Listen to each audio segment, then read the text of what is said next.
Hey everyone, hope you're doing well this week. This week we're talking about business law, and specifically Chapter 6, the tort system. So the word tort, when you hear that word tort, think harm. Tort, harm. So a tort is a harm against an individual, organization, company, some other entity. So tort, harm. Okay. So what we're doing today is just going to do a brief overview of Chapter 6. We're going to talk about a few things related to torts and tort law. And this is not intended to be a replacement for the reading, but I think it will be a good way to approach the chapter, kind of break the ice, so to speak. And since you have access to the OpenStax book, it's really accessible and easy for you to go in and be able to not only review what we've talked about, but expand upon it and do the homework. And so let's talk a little bit more about torts. All right. So within tort law, you have several different things arising. And so let's talk specifically about torts first. And so civil suits involve different causes of action, and in order for there to be some type of legal wrong, there has to be a cause, something that's actionable. And so they are included in one general classification, torts. The word tort means wrong in French, so wrong or harm.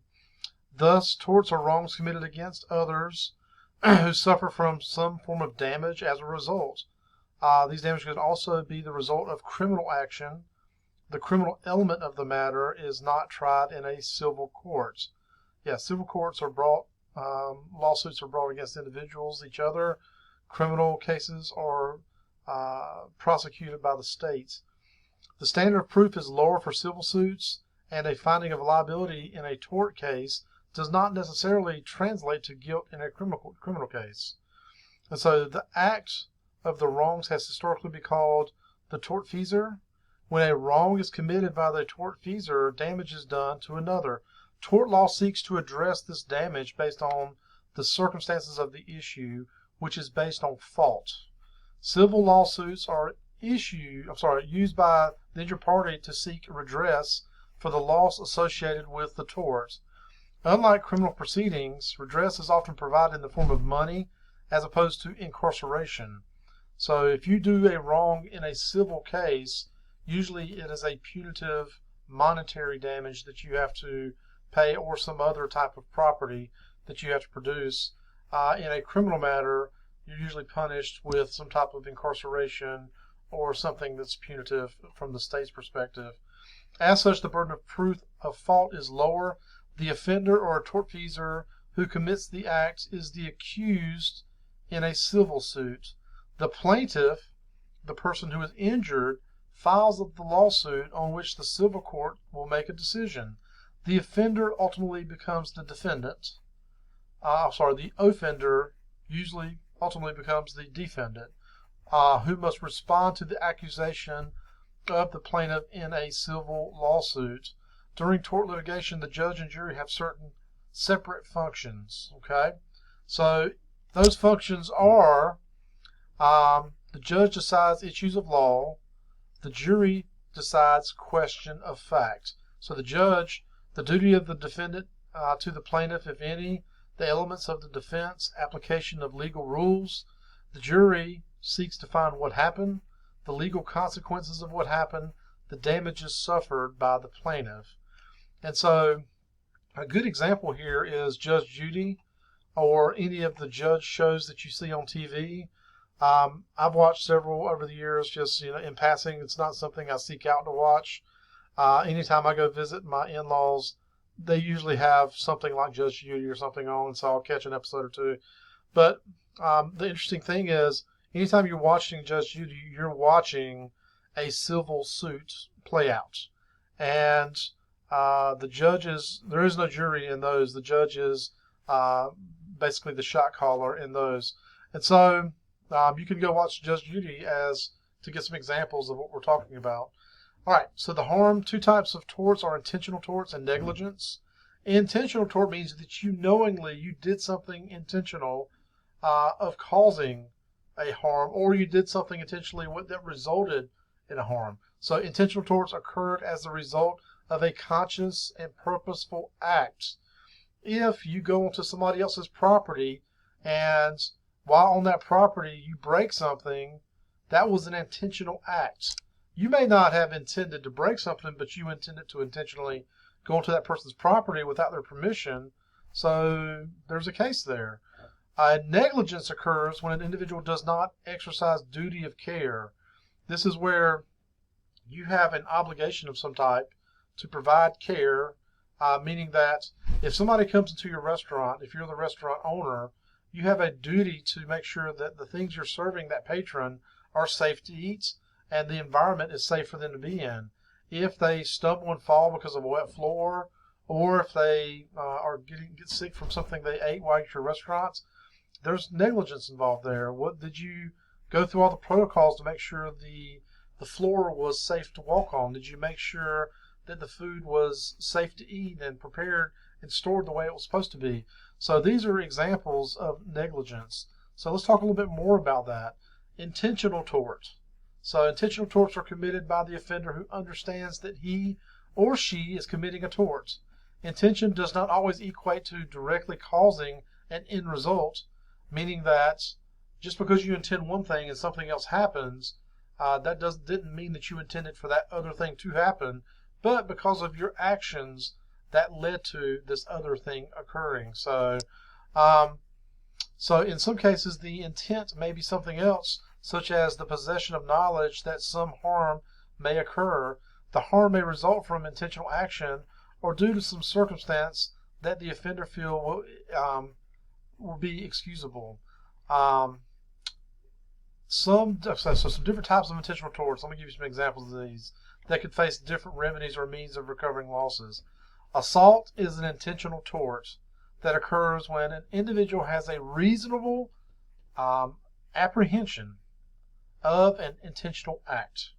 And so we would talk about this a lot in our actual seated course, and I'm going to try to share that with you in this virtual space, is that our laws have a lot of gray area and they're open to interpretation, and judges use precedent based on previous decisions in cases to guide their future decisions as to how they should proceed, and what they look at what the law says, they interpret it as they do as individuals, but they also look at cases in the past, these precedents, and try to objectively determine what the right course of action or outcome should be.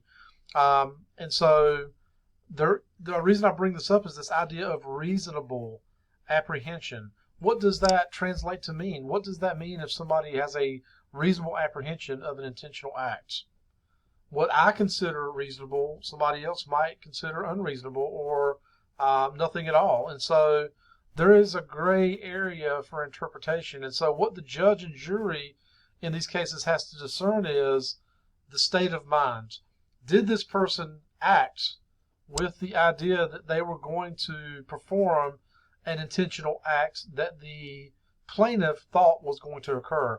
Meaning that if I charge at you, I'm coming at you, and I stop and I never actually lay hands on you, but the act of charging is an assault because it created a reasonable apprehension to believe that an intentional act was occurring. And so assault is the threat of action. Battery is when we actually connect. And so just putting those two things out there. Malicious prosecution occurs when an individual files groundless complaints to initiate a criminal matter against another. So if you cry wolf, if you claim something has happened and nothing has, that's not good. Defamation occurs when the individual intentionally creates and promotes malicious falsehoods about another. Defamation can occur in two ways: libel and slander. Libel and slander, libel. Slander is, in effect, when falsehoods are spoken. Libel occurs when falsehoods are expressed in writing or in written and other recorded forms. So I'm thinking Facebook post, Twitter post. You have the right as a American citizen to say and write whatever you choose to say and write. However, you also are accountable to what you say and write. And so there have been charges filed against people for posting things online that are written language.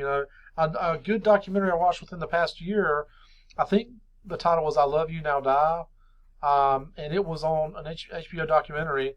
It was about this case where a girlfriend boyfriend, they had this text dialogue going back and forth, and both of them had some mental health issues, and the girlfriend encouraged the boyfriend to commit suicide.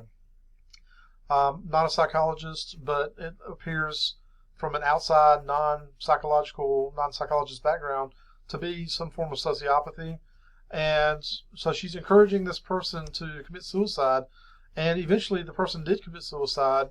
And after the person died, she took a moment in the spotlight to, I guess, be recognized. She got attention off of his death, and eventually it was found out that she was a contributing factor to that suicide.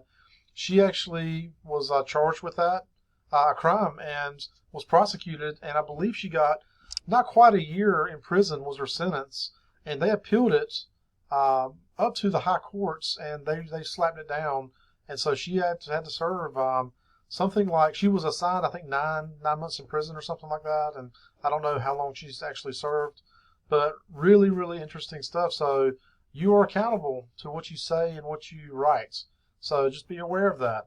Invasion of privacy involves unwanted production of negative public information.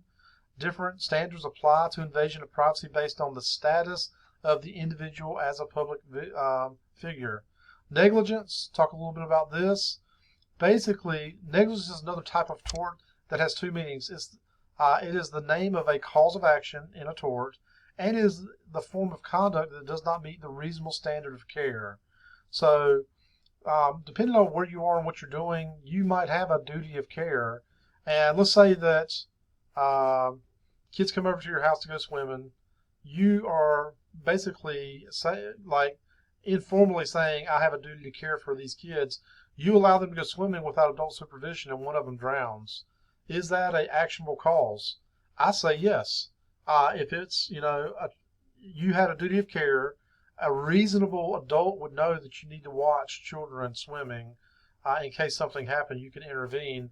And so by your negligence, your lack of duty of care, this was the outcome. And so now I think the parents have an actionable cause on that. There's so many examples of negligence. So this idea of reasonable person that I just mentioned, defined as someone who must exercise reasonable care based on what he or she knows about the situation, how much experience he or she has with the situation, and how he or she perceives the situation. And so reasonable person, most reasonable people know that you have to watch, in that example, children swimming. And so I'm not going to talk about special relationship and duty to aid. I want you to read about that in the chapter. Foreseeability, the idea that you can see a situation and you should know and be able to predict, hey, this could have been an outcome. Like if you're seeing somebody do something unsafe, you don't interject. There could have been some foreseeability there. So read about that also. I want to talk about a couple of things before we wrap up. Strict liability. These are basically torts, looks at liability without fault or strict liability. And the courts came up with an abnormally dangerous activity standard, which assigns responsibility when an individual engages in some form of dangerous activity. Thinking if you want to go skydiving, yeah, you're assuming risk when you do that. So trespass, I want you to go read about that. The product liability, the res ipsa loquitur, which means whatever it speaks for itself, something that represents something. Unreasonably dangerous product standards, defenses against contributory negligence, assumption of risk, and then comparative negligence. I want you to go to the chapter and read about these different aspects. And if you have any questions at all, please reach out to me by email. But this was meant to be a quick overview of Chapter 6 on torts, and I appreciate your hard work so far. Keep it up. Talk to you soon.